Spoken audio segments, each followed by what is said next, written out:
Under the relentless sun, the plains shimmered like molten brass. Heat waves wavered across the wide horizon, bending fence posts and cattle bones into mirages. Eli Carter rode slow, his mare's hooves dragging through dust so fine it rose in pale clouds and clung to his coat, his lashes, the corners of his mouth. He had not spoken a word since dawn. There was no one left to speak to. The Carter ranch lay spread across the land like a tired hand barn slouched, fields gone brittle. Wind sighed through empty stalls. Every board seemed to echo his father's voice, the sharp commands that once filled this place. But now it was Eli alone, a man worn by labor, silenced by years of loss he never named aloud. When the fever took his younger brother, the last of them, something in him cracked and never set right. The house stood but hollow. The well still drew water, but it tasted of dust. By noon, he dismounted to fix a split in the corral post. Sweat streaked his temples, salt tracing down the weathered lines of his face. He worked without thought, hammer, nail, wood, the rhythm of necessity. Then the sound came, a wagon wheel straining on the road beyond the ridge. Faint, then louder, the creak of burden and the whimper of children. He straightened, squinting toward the heat-hazed track. A woman drove the team, reins in both hands, her bonnet tilted back and her eyes steady despite the exhaustion that hung off her like a worn cloak. 6 children huddled beneath the wagon's canvas, their faces pale and curious. The youngest cried softly. Eli felt the sound cut through him like a blade. The wagon stopped short of the gate. The woman climbed down, stiff from travel. "You wouldn't happen to know if there's water nearby?" she asked, voice cracked but steady. "My team's near done in." Eli pointed toward the trough. "There's water enough." He watched as she led the horses forward, small and deliberate, each motion speaking of stubbornness rather than strength. The children followed, barefoot, cautious. They looked at him as though at some strange creature carved from stone. When the woman offered her thanks, he only nodded. He was not used to visitors, certainly not ones like her. There was dust on her skirts, sun on her skin, and a quiet resilience in her stance that unsettled him. She said her name was Clara Mayfield. Her husband had been gone a year, buried near the Platte River after the winter fever swept through their town. She'd sold what little she owned to start west, hoping for work, for a piece of ground to begin again. Her voice faltered only once, when she mentioned the children, then steadied, as if daring the world to pity her. Eli offered no pity. He offered the barn. "Stay the night," he said, surprising himself. "There's hay enough and a bit of meal left in the bin." She hesitated but nodded. "You're kind." He shook his head. "No, just don't like to see horses go thirsty." That night, he lay awake listening to the faint sounds from the barn, the murmur of a mother's voice, the rustle of small bodies settling. The house seemed emptier for it. He stared at the ceiling until dawn painted the walls gray-blue, thinking of her hands, chapped and strong, pouring water for the little ones. In the morning, she was already at the pump, sleeves rolled, children busy carrying buckets, feeding the hens that hadn't been tended proper in weeks. Eli stood at the doorway, feeling a strange unease, as though a ghost had entered and begun setting things right. By midday, she'd mended 2 shirts for the boys and baked a coarse loaf from what she found in his pantry. When he came in from the pasture, the smell of bread hit him warm, unexpected, almost unbearable in its familiarity. She smiled, faint but real. "Couldn't stand to see flour go to waste," she said. He sat down without answering, cut a slice, and chewed slow. The taste was simple, but it carried memory. For the first time in years, the silence around him didn't feel empty. That evening, the sky turned to fire, streaked with crimson and gold. The children chased each other near the porch, their laughter mingling with the creak of cicadas. Clara stood watching them, her face soft in the fading light. Eli leaned against the post, unsure whether to speak. He wanted to tell her she could stay longer, that the ranch had room and he had more work than he could manage. But the words lodged deep in his throat. Instead, he said, "Tomorrow, I'll take a look at your wagon. Wheels loose." She turned to him, eyes steady. "You don't have to." "I know." He paused. "But I will." The air hung between them, heavy with something that wasn't quite gratitude and wasn't yet hope. Eli woke before first light, same as always, and for a long moment he forgot. He swung his feet to the floorboards, reached for his boots, mind already in the pasture. Then he heard it. Children. Small feet. Whispering voices. The scrape of a bucket. For half a breath his body went tight, ready to drive off intruders, same way a half-wild horse startles at a sudden hand. Then the memory came back to him like a slow ache. Clara Mayfield. 6 little ones. A tired team and a loose wheel. Bread on his table. He let out the breath and rubbed his face. The mirror beside the wash basin caught him in the thin dawn. Hard lines, sun-split lips, stubble streaked in gray. He looked older than he was. That part never changed. The rest of his life had. By the time he stepped outside, the eastern sky had begun to pale into that cold gray that comes just before Sunday dew clung to the tough prairie grass, and the air still held the bite of night. The land looked softer in that hour, like even it was willing to be gentle so long as the sun had not yet burned off the Mercy. Clara was already at the pump. Her shoulders were squared, her jaw set. But Eli could see the stiffness in her back, the way her hands trembled a little when she gripped the handle. She had worked beyond her strength yesterday, that was plain. She wore the same dress, freshly brushed, washed at the hem. Her hair was braided and tied back, simple and neat. She had made herself proper in a place that had forgotten what proper looked like. The eldest boy was helping her. Eli guessed him to be maybe 12, though in truth the boy carried himself like a man already. The others were still drowsy, eyes puffy, hair wild. One of the girls clung to Clara's skirts. The youngest, a little one with round cheeks and wide eyes, sat on the porch step gripping a tin cup in both hands as if it were some holy thing. Eli crossed the yard and crouched to study the wagon wheel. His hands knew the work. He had been fixing things since before his voice changed. Wood, leather, iron. Things that didn't ask questions. He heard Clara's voice behind him, low and steady. "Do not run off. Do you hear me, Ruthie? Stay where I can see you. Matthew, mind your brother." It struck him that even tired, even used up, she sounded like order, like structure, like someone keeping a world from falling off its own spine. His mother used to sound that way. He had not thought of her in years. He swallowed and went back to the bolts. The memory came whether he welcomed it or not. His mother at the stove, apron tied crooked, hair pinned in a loose knot, flour on her knuckles, her voice humming under her breath while the wind clawed at the shutters. And his father cursed the weather and fate and distant markets that paid less every season. Eli could still smell coffee and lard and smoke. He could still feel her hand on the back of his neck that one winter night when his father's temper had spilled over and young Eli had been foolish enough to answer back. She had not lived to see Eli grow tall. Fever, same as took his little brother years later. His father had not lasted long after that. Grief turned to whiskey. Whiskey turned to rage. Rage turned to a bad fall off a young gelding that had never learned respect. By the time Eli was 24, he had buried all of them. He had not cried at the last grave. He had not cried since. He tightened the last spoke and rose. Clara was watching him. He had not heard her cross the yard, but she was there, hands still damp, skirt damp at the knees where one of the girls had leaned. Her eyes were the color of the river in drought, pale, guarded, determined. "Will it hold?" she asked. "For now," he said. "You are riding it hard on that left side. If you favor the right on ruts, you'll make it to town easy enough." One of the boys, Matthew, by the look of him, spoke up. "Ma says we ain't going to town. She says we're stopping here." Clara shot the boy a quick look. "Matthew." Eli felt something shift in his chest. He did not move. He did not let his face show a thing. Clara drew in a breath. "What I said," she answered quiet, "was that we cannot keep traveling without resting the horses. We will not impose longer than is decent." Eli wiped his hands on his trousers. "Horses need more than a day," he said. "They were blowing like bellows when you came up that ridge. I seen mules fold over less strain than that. You push them again too soon, you'll be walking." Clara's chin lifted a fraction. "Then I will walk." It was not bravado. It was plain truth, that more than anything struck him. "You got 6 little mouths," he said. "You cannot walk 6 little mouths across this stretch." Her mouth tightened at that. There it was.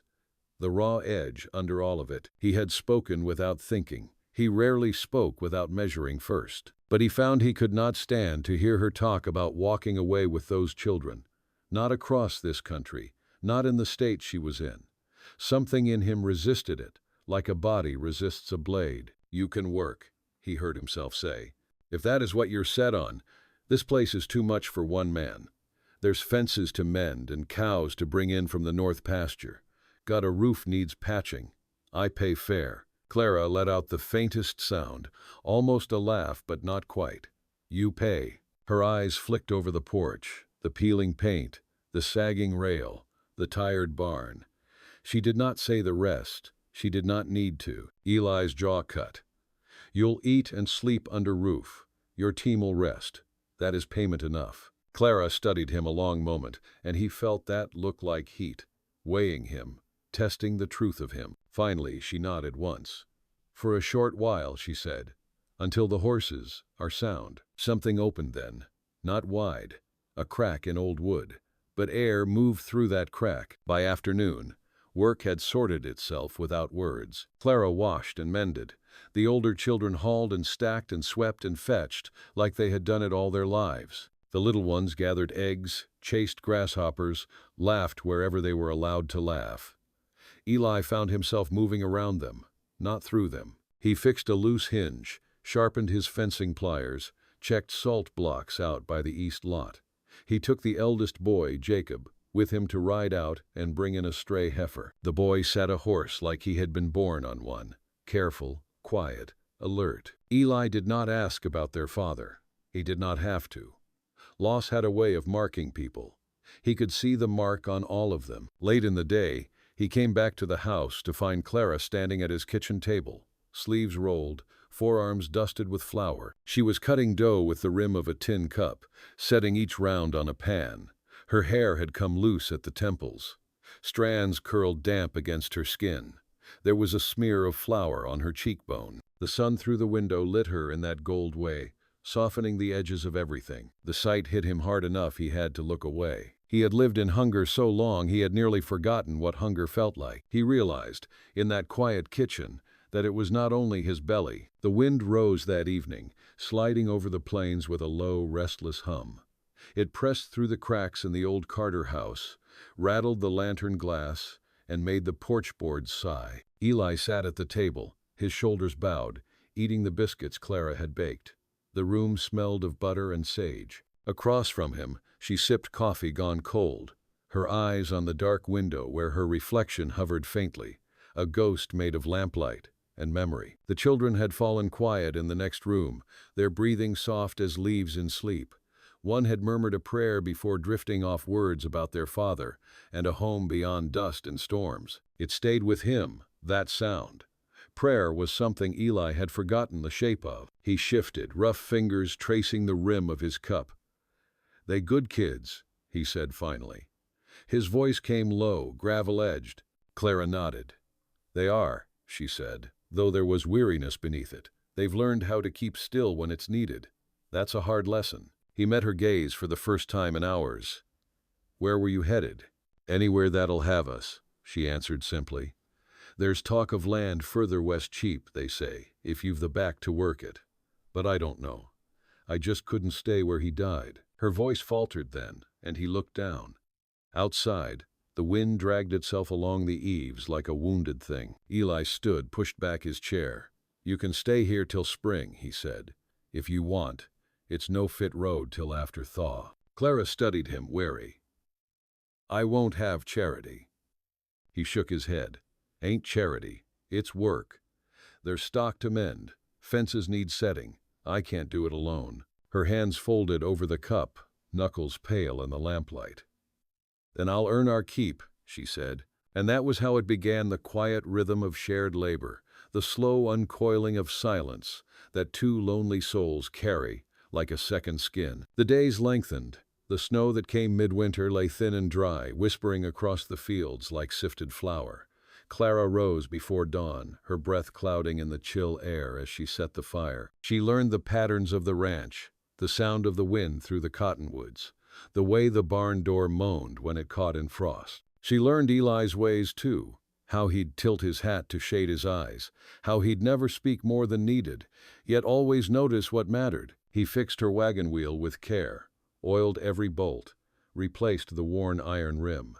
When she thanked him, he only grunted, but his eyes softened a fraction. The children adored him before he knew what to do with it. Jacob followed him out on rides. Ruthie brought him stones shaped like hearts. The twins left wildflowers on his porch rail, though everything around them was frozen dead. It unsettled him how quickly they filled the emptiness. One morning he found Clara behind the barn, splitting kindling. Her sleeves were rolled, her cheeks pink from effort. She swung the hatchet clean, methodical, same way he did. But when she paused to wipe her brow, he saw the tremor in her arm. He walked over, wordless, and took the hatchet from her hand. "You'll blister," he said. "I've blistered before." He smiled faintly. "Ain't no virtue in it." She met his eyes, something fierce in her expression. "Maybe not, but it reminds me I'm still here." The words struck him deeper than she could have known. For a moment, the air between them stilled. He wanted to reach out, brush the sawdust from her wrist. Instead, he turned and split another log, the sound cracking the silence like a gunshot. That night, when the wind howled through the rafters, Eli dreamed of voices, his brother's laughter, his mother's song. He woke with tears crusted in his beard, ashamed, though no one could see. By late February, the thaw began. The earth loosened, and rivers found their tongues again.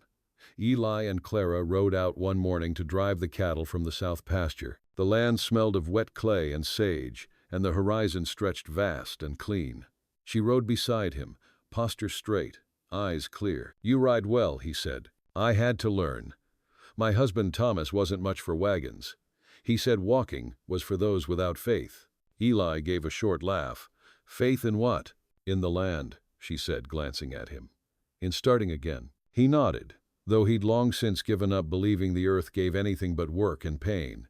Yet beside her, the country didn't look so cruel. They reached the ridge before noon, the wind sharp and bright with spring's promise. Below, the valley unfurled, dotted with new grass. Clara drew a slow breath, eyes wide. "It's beautiful," she whispered. Eli looked not at the valley, but at her. "It is," he said. For the first time in years, he meant it. That evening, when the children were asleep and the lamps burned low, Clara sat at the table mending one of his shirts. He stood in the doorway watching her, the soft scrape of her needle steady, patient. Something inside him, something long buried, shifted, and in that moment, he understood what scared him most wasn't loneliness. It was the thought of losing it again, once it had returned. Spring settled quiet over the plains. The way forgiveness sometimes does, without announcement, without fanfare, just a slow warming of things once thought dead. The earth softened, and shoots of green threaded up through the old brown grass. The air turned sweet with cottonwood and rain. Eli found himself listening for laughter now, the small, bright sound of it drifting across the yard from where the children played. It slipped under his skin, caught in the corners of his mind when he worked the fields. At first, he told himself it was only the noise of life returning, the hum of motion that any place needs to keep from dying. But deep down, he knew better. Clara had a way of filling space without demanding it. She moved through the house, as if it had always been hers, though she never overstepped. She washed, mended, cooked, kept the little ones fed and learning. Her presence steadied the place, set it right. She never asked for help, never asked for anything at all, but her quietness was its own strength, and Eli found himself drawn to it like a thirsty man to a stream. One afternoon, he came in from the pasture to find her kneeling in the garden plot near the well, hands deep in the soft earth. The children knelt beside her, planting beans and corn, their small fingers pressing seeds into the soil with tender care. Clara looked up when he stopped at the gate. "You're planting early," he said. She wiped her forehead with the back of her wrist, smiling faintly. "I always do. My father used to say the earth forgives impatience more than idleness." Eli leaned against the post, watching her hands work the dirt, the sunlight catching the curve of her wrist. "Your father sounds like a wise man." "He was," she said softly. "Hard but kind. He believed every seed deserved its chance." She pressed the last kernel into the ground and rose, brushing off her skirt. Even when the storms came, the wind picked up then, stirring her hair loose from its braid. Eli wanted to reach out, to tuck a strand behind her ear, but he only nodded. "Storms always come," he said. Clara looked at him for a long moment. "Yes," she murmured, "but sometimes they bring the rain." The weeks turned to months, and the land grew generous again. Calves were born, crops took root, and laughter became part of the ranch's daily rhythm. The children learned chores, the boys mended gates, the girls fetched eggs and washed linens. Clara's voice carried over the yard in the evenings, humming the same low tune as she rocked the baby to sleep. Eli never asked the name of the song. He only listened, letting it work its way into him. He had not felt peace in years, but now, at sunset, when the light turned gold across the fields and Clara stood in the doorway with her children around her, he felt something close to it. Then came the letter. It arrived one dust-bright afternoon, carried by a rider from town. Eli was in the barn when the man brought it, creased envelope, name written in an unfamiliar hand. He wiped his palms on his trousers, staring at it like it was a thing alive. Clara's name was on the front. She read it on the porch steps, children watching from a distance. Her eyes moved slow across the page, her face unreadable.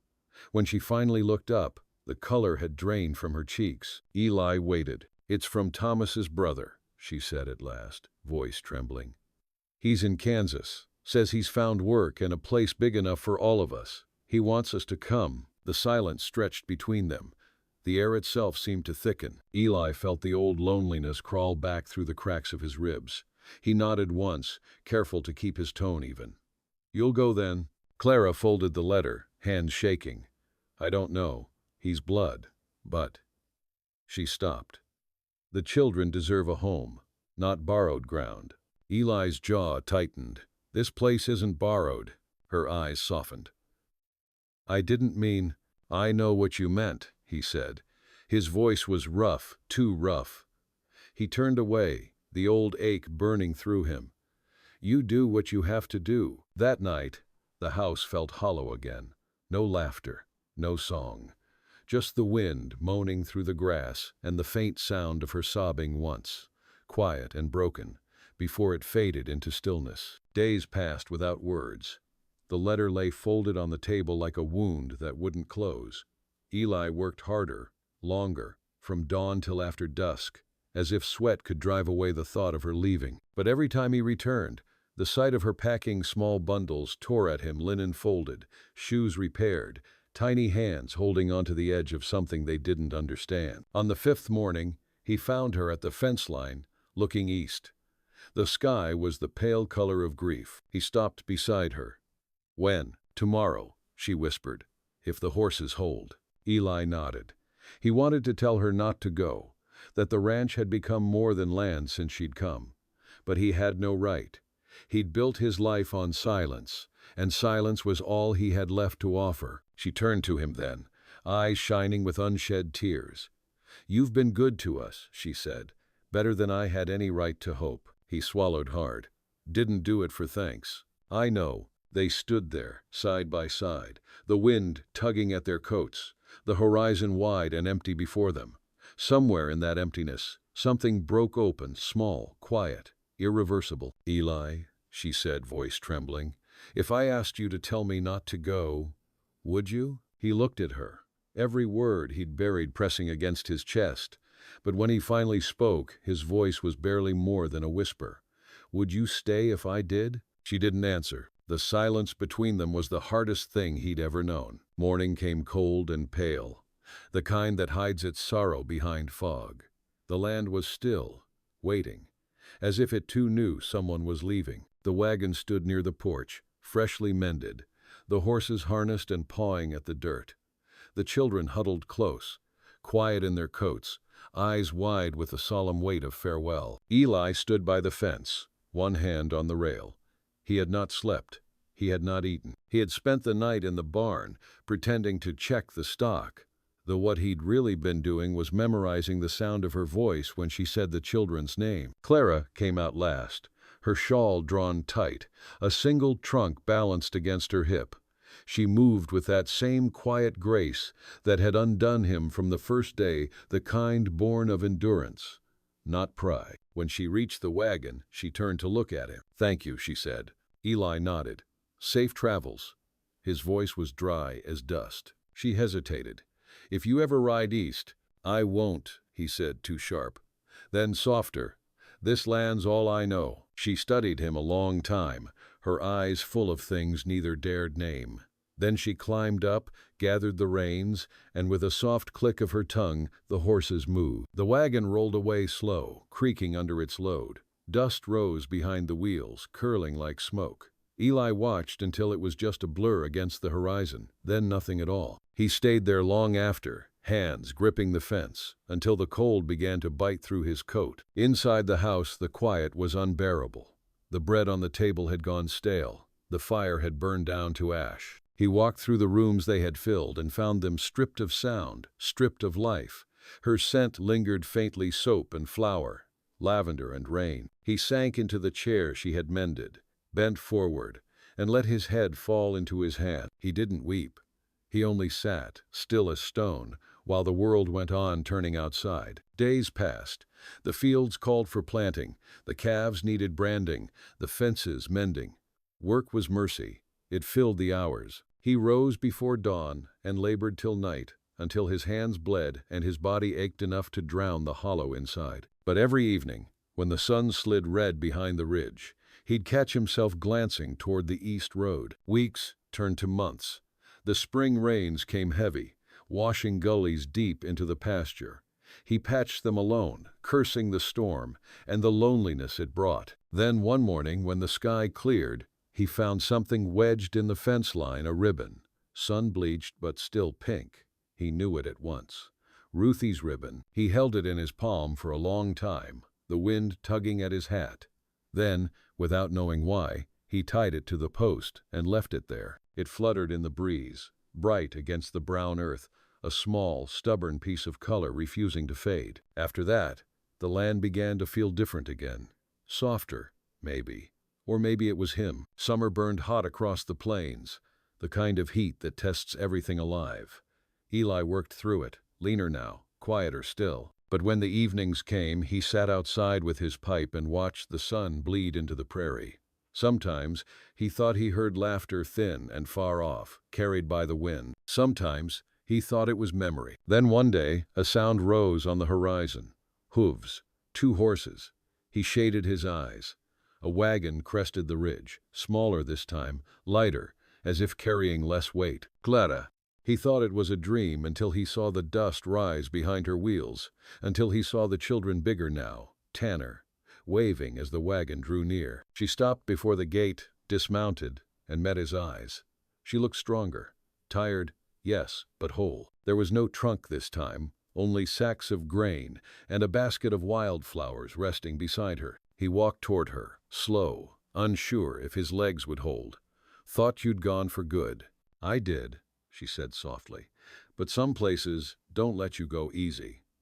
She looked past him, toward the fields where green shoots shimmered under the Sunday. "The land my brother-in-law promised wasn't ours after all, and I realized something. Eli, home isn't what you find, it's what you build." He swallowed hard. "And this is where you want to build?"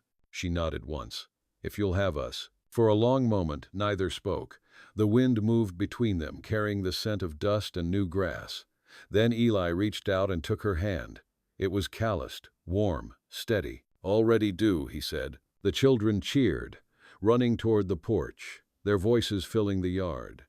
The sound broke through him like sunlight after storm. Clara laughed, a sound bright and trembling, and for the first time, he let himself smile, wide and unguarded. Together, they walked up the steps. The house no longer looked empty. It looked waiting. The door creaked open, the smell of the earth and home and future mixing in the air. Eli glanced at her, his voice low. "Guess the land forgives more than a man deserves." Clara squeezed his hand. "Maybe it's not forgiveness," she said. "Maybe it's grace." The wind swept across the plains, carrying with it the promise of rain. Behind them, the ribbon on the fence fluttered gently pink against the endless blue. And for the first time in his life, Eli Carter felt the world was no longer against him. It was, at last, for him.